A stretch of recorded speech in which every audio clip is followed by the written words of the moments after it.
बोलो बाल कृष्ण लाल की, गोविंद भगवान की, सत्य सनातन धर्म की जय जय श्री राधे। श्रीमद् भागवत सप्ताह ज्ञान यज्ञ विधान के अनुसार आज तृतीय दिवस है और तृतीय दिवस में आप लोगों को ले चलता हूं श्रीमद् भागवत के अंतर्गत भागवत जी के प्रथम स्कंद में शुचि पावन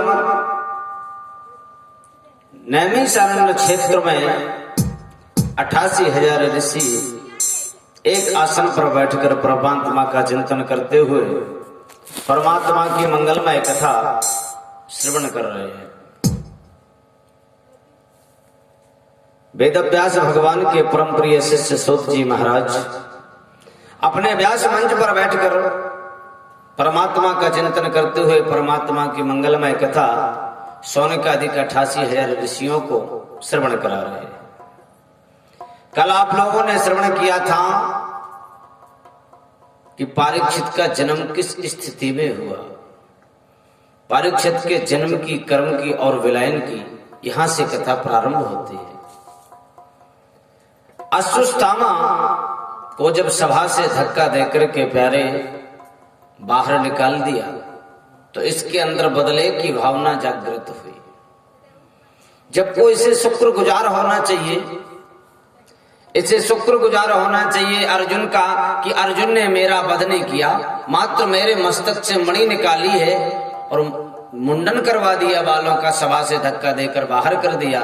लेकिन इसके अंदर बदले की भावना प्रकट हो गई और जब इसके अंदर बदले की भावना प्रकट हुई तो इसने सोचा पांडवों के वंश में पानी देने वाला तो कोई है नहीं, पानी देने वाला कोई नहीं है। लेकिन जब इसको याद आया कि अभी अभिमन्यु की पत्नी उत्तरा गर्भवती है तो इसने ब्रह्मास्त्र साधा और ब्रह्मास्त्र उत्तरा की तरफ छोड़ा और जब उत्तरा की तरफ ब्रह्मास्त्र बढ़ा तो उत्तरा चिल्लाने लगी, पाहि पाहि महायोगिन, देवो देव जगत्पते, नान्यं त्वद्भयं पश्ये यत्र मृत्यु परस्परम्।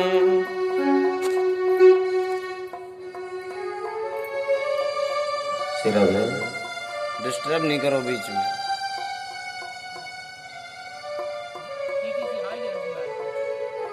सिरद है। हरि ओम हरि ओम हरि ओम। श्री राधे। प्रेम से बोलो गोविंद भगवान की। जब अश्रुस्थामा का वो ब्रह्मास्त्र उत्तरा की तरफ आते उत्तरा ने देखा तो चिल्लाने लगी, पाहि पाहि महायोगिन, देव देव जगतपते। हे प्रभु मेरी रक्षा करो, हे गोविंद मेरी रक्षा करो, हे गोपाल मेरी रक्षा करो। भगवान ने चक्र को आदेश दिया, जाओ चक्र उत्तरा के गर्भ की रक्षा करो। और जब भगवान ने देखा कि चक्र रक्षा नहीं कर पाएगा तो स्वयं भगवान ने एक अंगूठे का रूप लिया और एक अंगूठे का रूप लेकर के उत्तरा की गर्भ की रक्षा स्वयं भक्तवत्सल भगवान करने लगे। जहां संसार में कोई नहीं जा सकता, जहां संसार में कोई नहीं जा सकता, वहां भगवान रक्षा कर रहे हैं अपने भक्त की।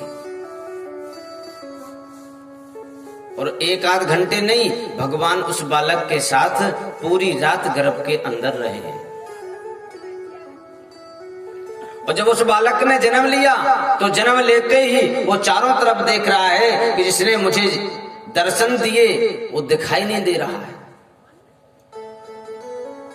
बड़े बड़े विद्वानों को बुलाया, बड़े बड़े विद्वानों ने उस बालक का नामकरण किया।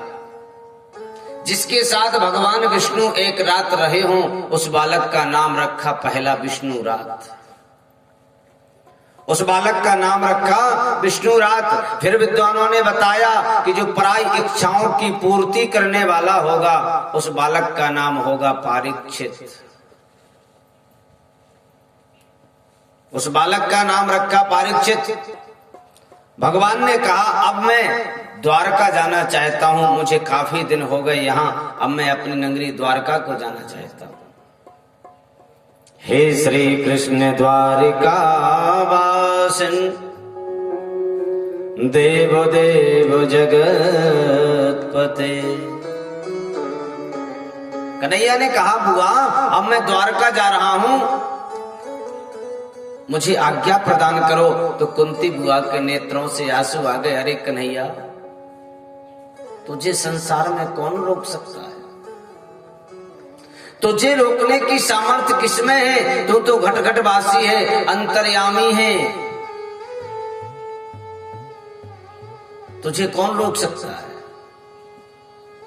कुंती बुआ प्रार्थना करती हैं, हरि देश में तू,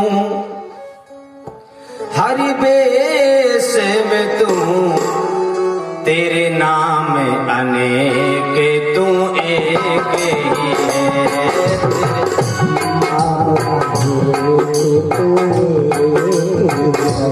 हरि देश में तू, हरि बेस में तू, तेरे नाम अनेक तू एक ही है।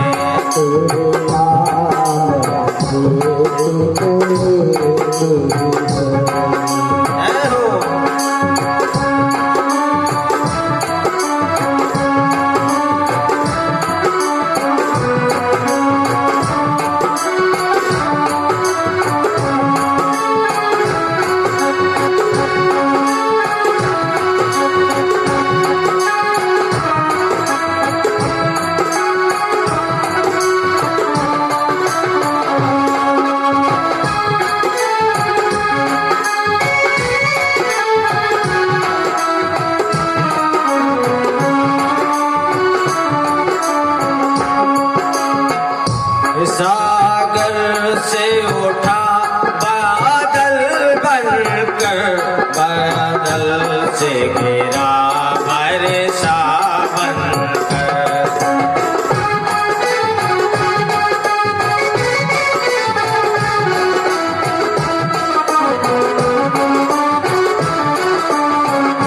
सागर से उठा बादल बनकर, बादल से घेरा बरसा बनकर।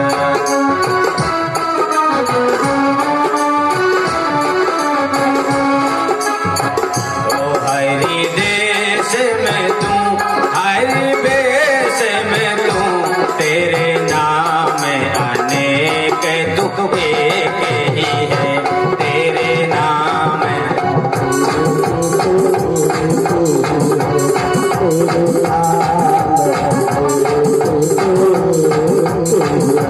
तेरे नाम अनेक तू एक ही है।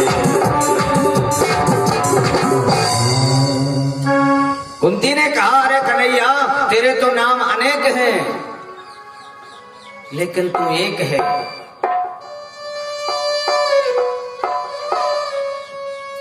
वृक्ष में जड़ एक ही होती है, पर शाखाएं हजारों फूट जाती हैं। एक वृक्ष में सैकड़ों शाखाएं होती हैं, और सैकड़ों शाखाओं में हजारों पत्ते होते हैं, हजारों पत्तों में लाखों पुष्प होते हैं। जब लाखों पुष्प होते हैं तो करोड़ों फल भी लगते हैं, लेकिन वृक्ष एक ही होता है।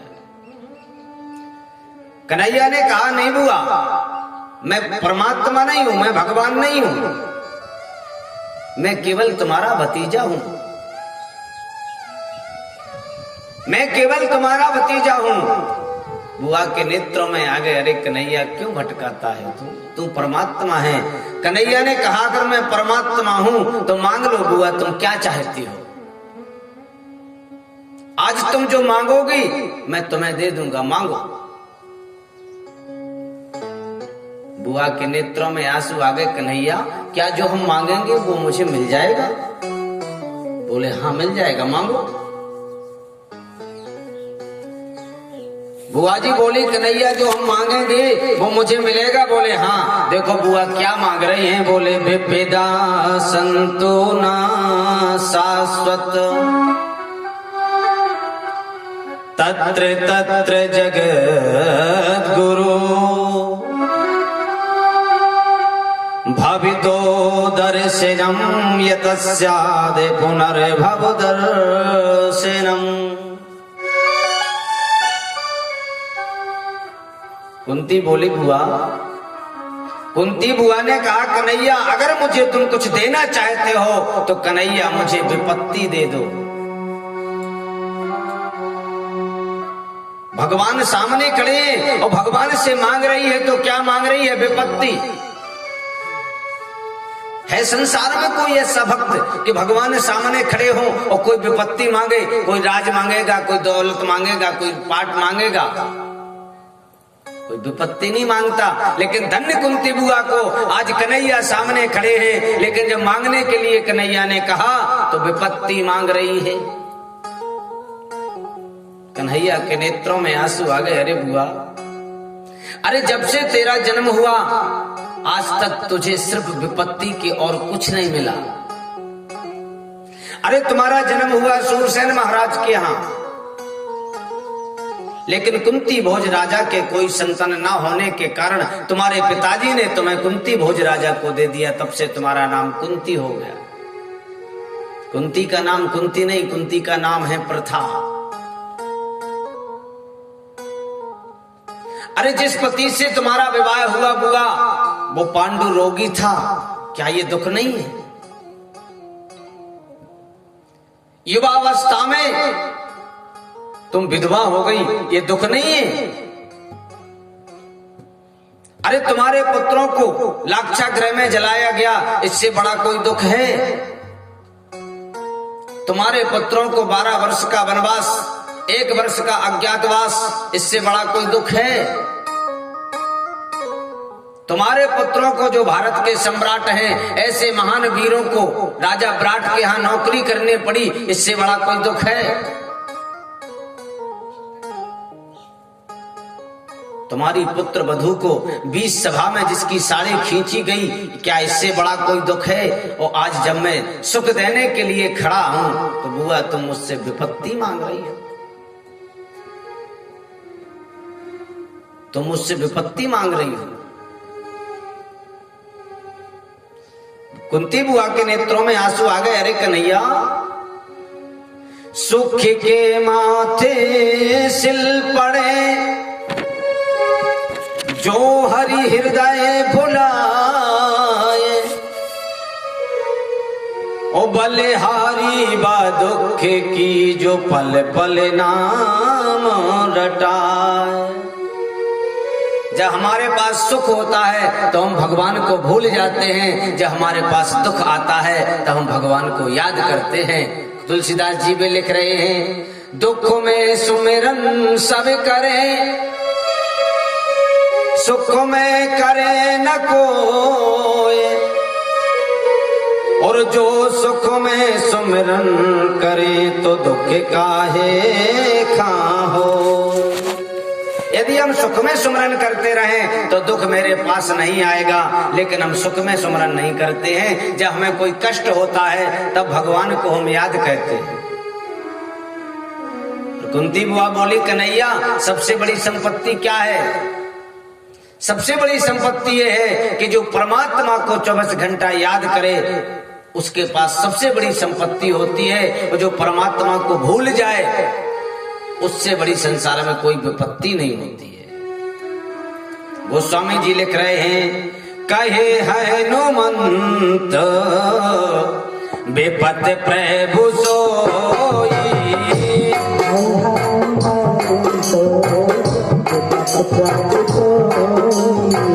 कहे हनुमंत विपत प्रभु सोई,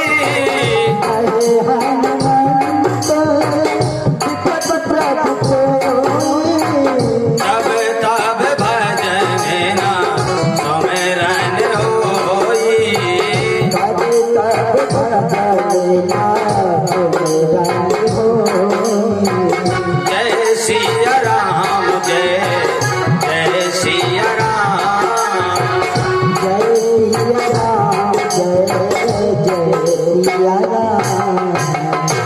गाय हनुमंत विपत प्रभु सोई। सबसे बड़ी विपत्ति क्या है? बोले जब तब भजन न सुमिरन। जब हम भगवान को भूल जाते हैं समझ लो ये हमारे अंदर एक कष्ट उत्पन्न हो गया। और परमात्मा को 24 घंटा याद करना ये सबसे बड़ी संपत्ति है। कुंती बुआ ने संपत्ति की जगह विपत्ति मांगी है, क्योंकि अगर मेरे पास विपत्ति रही, जब तक विपत्ति थी कन्हैया मेरे साथ खड़े रहे, और आज अगर मैंने संपत्ति मांग ली तो ये कन्हैया मुझे छोड़ के चला जाएगा। युधिष्ठिर जी से पूछा कन्हैया ने, भैया तुम भी मांग लो। युधिष्ठिर जी बोले, कन्हैया मैं एक वरदान चाहता हूं कि मैं सत्य से कभी ना हटूं, ये मुझे वरदान दे दो। भीम भैया ने वरदान मांगा, अर्जुन ने वरदान मांगा, नकुल सहदेव ने मांगा, पांचाली द्रौपदी ने मांगा, लेकिन क्रांति तब आती है जब सुभद्रा की बारी वरदान मांगने की आई। सुभद्रा से कहा, बहन तुम भी मांग लो, तुम मांग लो। सुभद्रा बोली, अगर आप कुछ मुझे देना चाहते हो भैया तो मुझे अपनी भक्ति दे दो। कन्हैया हंसने लगे, वाह सुभद्रा तू मेरी भक्ति करेगी? बोले हाँ। बोले मेरी भक्ति तो लोग जब करते हैं जब कमर 3 जगह से टेढ़ी हो जाती है। मेरी भक्ति लोग जब करते हैं जब कमर 3 जगह से टेढ़ी हो जाती है, मुंह में एक भी दांत नहीं बचता है, जब राम कहता है तो फिर आम निकलता है। जब भक्ति करते हैं बुढ़ापे में भक्ति नहीं होती है, भक्ति है जवानी में जरूरी, भजन जवानी में जरूरी, बुढ़ापे में तो है मजबूरी। क्या को तुम्हारे अंदर बैठे ही नहीं रहो, फिर क्या करो तुम? भजन तो तुम्हें मजबूरी में करो। सभी ने मांगा, सुभद्रा ने भी वरदान मांगा। अब कन्हैया ने कहा, हमारे पांडव इस भारत के सम्राट हो गए हैं, और जब इस भारत के सम्राट हो गए हैं तो इन्हें कुछ ज्ञान उत्पन्न होना चाहिए। अगर वो ज्ञान मैं दूंगा तो इन्हें समझ में नहीं आएगा, इसलिए ज्ञान तो मैं ही दूंगा, लेकिन वो ज्ञान भीष्म पितामह के द्वारा दिलवाऊंगा। पांचों पांडवों को लेकर, पांचाली द्रौपदी को लेकर कन्हैया भीष्म पितामह के पास पहुंचे। और वो भीष्म पितामह जो बाणों की सैया पर 54 दिन से लेटे हुए, बाणों की सैया पर 54 दिन से लेटे हुए हैं, आज वो भीष्म पितामह के पास पांडव पहुंचे। पांडवों ने प्रणाम किया, भीष्म पितामह ने मन ही मन आशीर्वाद दे दिया।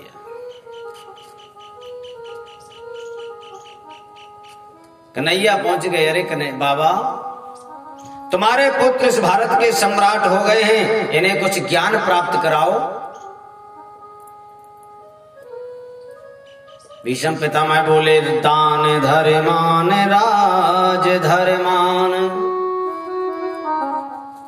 मोक्ष धर्मान विभाग सहा। अरे दुष्टर, दान धर्मान, राजा का धर्म है कि सबसे अधिक दान करे। ये राजा का धर्म है कि दान करे। राजधर्मान, अपने राज की रक्षा करे, अपने राज्य में कोई पाप होते ना देखे। अगर ताकत रोकने की है तो उस पाप को होते रोको, अगर ताकत नहीं है तो वहां से उठ के भाग जाओ। ये ज्ञान भीष्म पितामह दे रहे थे, तभी पांचाली द्रौपदी को हंसी आई। पांचाली द्रौपदी को हंसी आ गई, और जैसे पांचाली द्रौपदी को हंसी आई, भीष्म पितामह ने पूछा, बेटी बताओ तुम क्यों हंसी? तो क्यों हंसी? कपने लगी पांचाली। कुछ नहीं पर महाराज, नहीं नहीं, अगर एक नारी साधारण में कभी हंसती नहीं है, अगर नारी हंसी है तो कोई ना कोई कारण है। बताओ क्या कारण है? पांचाली द्रौपदी ने हाथ जोड़े, बाबा